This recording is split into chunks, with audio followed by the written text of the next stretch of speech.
Hi hello friends, good morning. It's Tuesday morning எந்திரிச்சதுமே first வேலையாக உலைய வச்சுட்டு அடுத்த பருப்புக்கு ரெடி பண்ணிகிட்டு இருந்தாங்க. இன்றைக்கி தம்பி வந்து ஜீரா ரைஸும் டாலும் தான் கேட்டுட்ருந்தான். அதனால் ஜீரா ரைஸ் தனியாக வேக வைக்கிறதுக்காக உலைய வச்சுருந்தேன். அரிசி காலி ஆயிடுச்சு, அதை ரீஃபில் பண்ணிட்டு அப்படியே அரிசி போட்டு கிண்டி விட்டியாச்சுங்க. அப்படியே டால் வைக்கிறதுக்காக ஆனியன், டொமேட்டோ, பருப்பு, பெருங்காய பொடி எல்லாத்தையும் போட்டு விசில் விட்டுட்டாங்க. அதுக்குள்ளேயே ரைஸ் ரெடி ஆயிடுச்சு.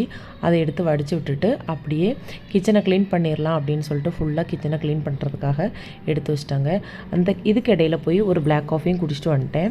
பருப்பெல்லாம் ரெடி ஆனதும் அதுக்கு தாளிச்சு ஊற்றி வண்டியெல்லாம் ஊற்றிட்டு ஜீரா ரைஸும் ஃபுல்லாக ரெடி பண்ணுறதுக்கு வச்சுட்டேன். தம்பிக்கு மார்னிங் பிரேக்ஃபாஸ்ட்டுக்கு என்ன கொடுக்கலான்னு யோசித்தேன். சரி, இட்லி கேட்டுகிட்டே இருந்தான். குட்டி இட்லி ஊற்றிடலாம் அப்படின்னு சொல்லிட்டு குட்டி இட்லி தான் ஊற்றி கொடுத்துருந்தேன். அவன் மார்னிங் சாப்பிட்டு போக மாட்டான். ஃபஸ்ட்டு பிரேக்கில் வந்து அவன் காலையில் டிஃபன் சாப்பிட்டுப்பாங்க. அதுக்கப்புறம் எல்லாம் ரெடி பண்ணி பேக் பண்ணதுக்கப்புறம் நான் கொஞ்சமாக ஆப்பத்துக்கு ஊற போட்டுட்டு அப்படியே மார்னிங் பிரேக்ஃபாஸ்ட்டும் முடிச்சு